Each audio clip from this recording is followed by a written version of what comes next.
What I would love to share with anyone that was thinking about the space of AI and their interaction is that a space of encouragement that it's not too late. Like you haven't missed out. You haven't blown some monumental chance. My name is Steve Pargett.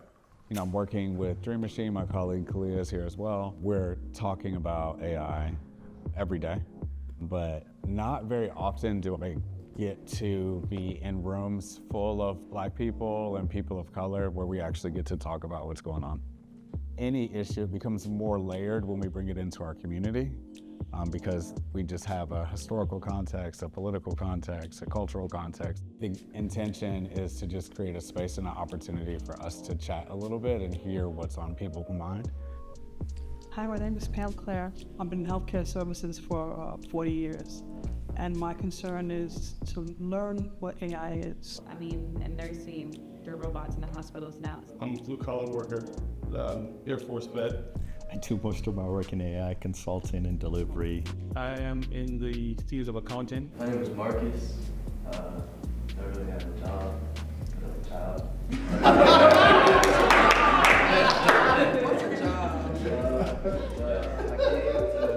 I came to learn about AI and design and stuff, and to learn more about coding. So a couple of people said that they're here in the room to figure out what AI is. What is artificial intelligence? I think it's like machines developing a brain and learning to do human activities. Artificial intelligence, it's a way of allowing us to be more intelligent. I mean, it's as simple as that. I just got out of X's class, so I'm a rev. There's some misconceptions, but that's why I'm here, to get a better understanding of what it's all about. Tell me your name one more time, brother. Marcus. We got Pam in here who's concerned about education. Marcus in here, can I ask, are you in elementary school? I'm just kidding. What grade are you in? I'm going into my junior year. Going into your junior year. We also have Dedrin here who's like working in education and AI and gaming as well. Miss Pam, when you said that there's misconceptions and you said that there's questions that you have. People say artificial intelligence, and the first thing that comes to mind, which we all heard that this morning, is that it's going to change the lives of low-income people, and that's just the reality of it. So the ideal now is to try to get people up and educated so that they don't get lost in the sauce, if that makes any sense. In the next 2-3 years, jobs. We already got little machines walking around. Yeah, check out China or Japan. Have you seen the restaurants? Oh, okay. I'm done. We're getting a good idea of what Miss Pam's thinking about. What's some of the things that you all have been thinking about? I used to work in tech during the big boom, and then I didn't get back into tech. And I think it was more of a confidence issue, more than a skill issue. All my other coworkers had degrees, and I made it from sales to marketing operations. I just kind of thought it was a fluke.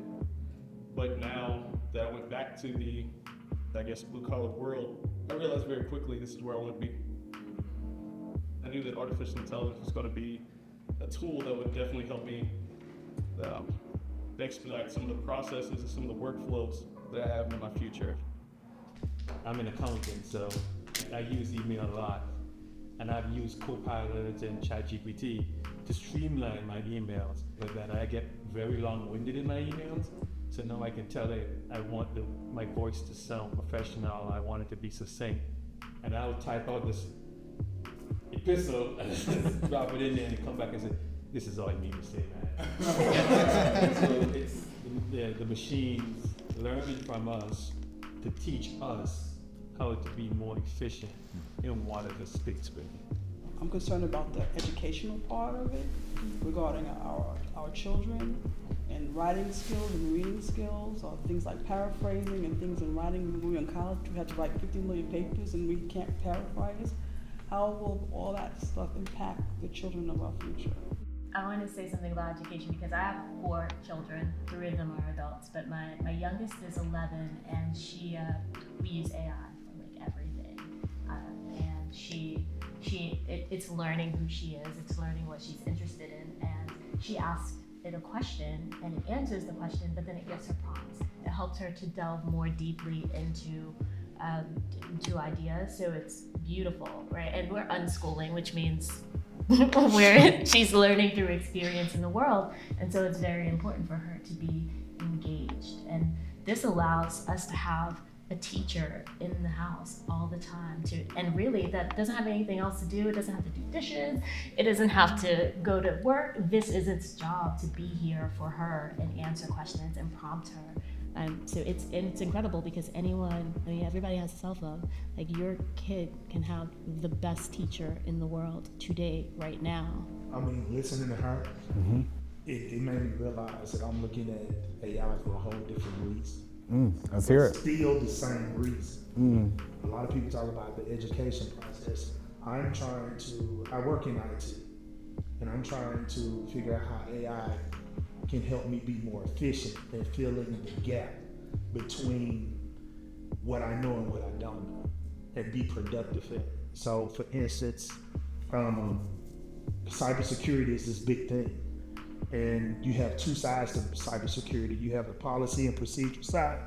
Then you have the actual, we call it the red and blue. You have the red side where you're actually fighting these people trying to get into your systems. So my goal is to try to find out how AI can help me, because I didn't go to Georgia Tech. I'm not a coder. This was an interest area and it was something new, and I started getting involved in it. Now, how can I close that gap? I wonder your perspective. These AI tools started dropping last year. You're in high school. What has your experience been like? What's your relationship with AI like? I love it, especially like the Microsoft Autopilot. Yeah.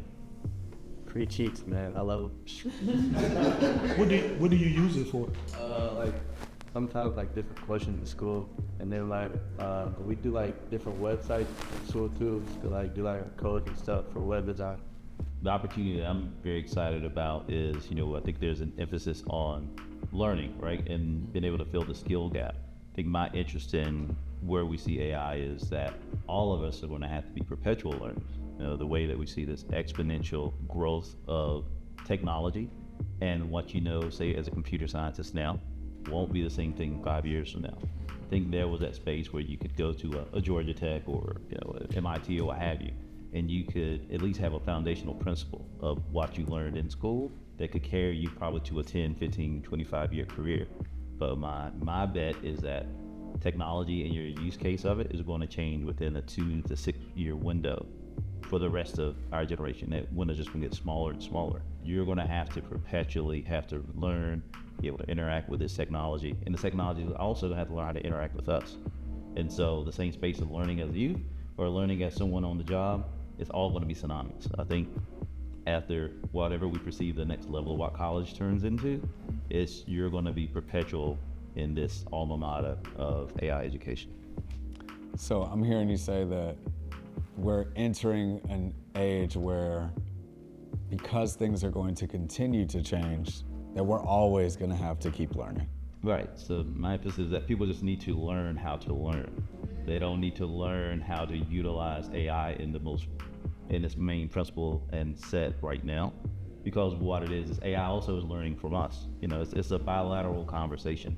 We have to teach kids and the young at heart how to feel confident in the way that they learn, because everyone learns singularly. As this gentleman said, some people learn hands-on, some people learn through experiences, some people learn from books. Well, intelligence is really all about being able to ask the right questions, right? Like, that's how we learn. You don't always know what you don't know, but you know to ask a question. And AI is really great because it can help you to figure out the question to ask, right? Like, you can begin at that very basic level of, I want to do this. What do I need to know?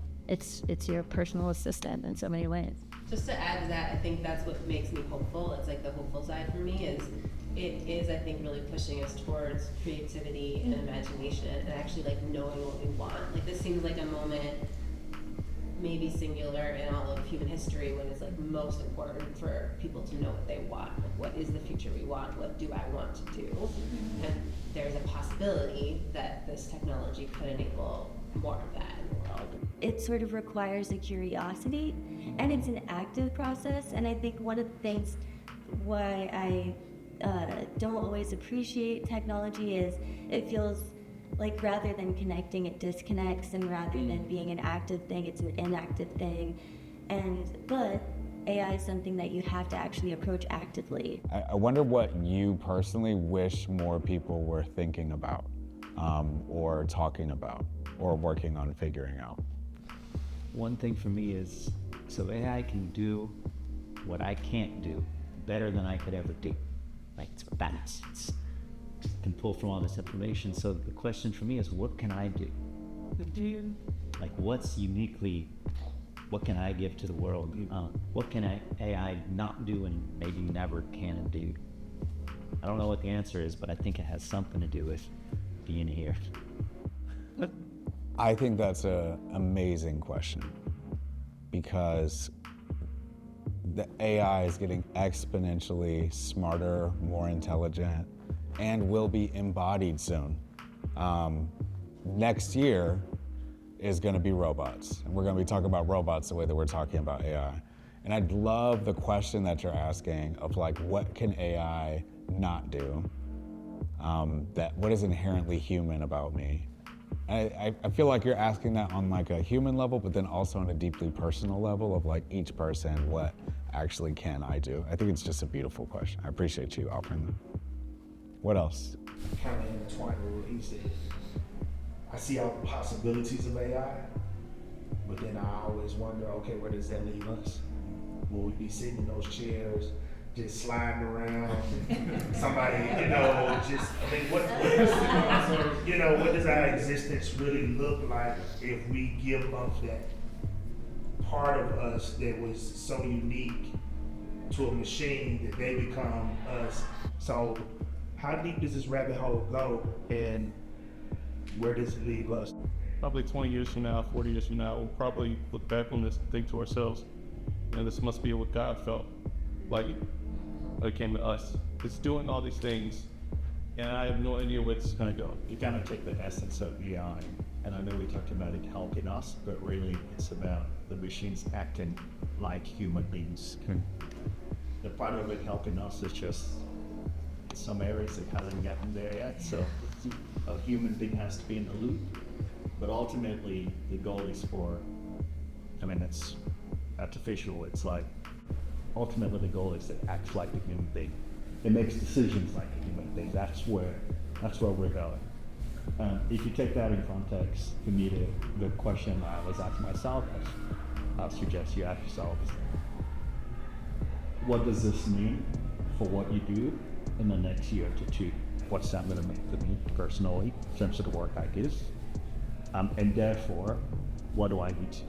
And typically what that means, and this is just my pace of doing it, but I'd suggest you challenge yourself. I try and quote unquote reinvent myself every 6 months. Absolutely, it has nothing to do with having a college degree or whatever. It's just say, I've got to be, because if you're not there, somebody else is there, correct? How do you stay ahead of the game? To me, it's a stuff I don't think we think about a lot, because we think about, well, yeah, it's going to help me do my homework, it's going to help me do my assignment, but you don't think of the kind of quote-unquote existential challenge to yourself, to your family, and to your community. I think that we have a bit of fear-mongering in how AI and its interactive space and really how it's commodifying data is that we already have it and it's a done deal. Like, whatever's happening is immutable. I think in that sense where, myself having a chance to really work with some of the top spaces in AI, they don't know, to be honest. They don't know where this thing is going, and they're relying on us, I think the general human population, to really understand, because that's the part of it, is that humanistic response that they can't push a button and make happen. And it's only what we accept as humans that allows this progress to go. So just that it's not too late. Everyone still has space, everybody's voice still valid.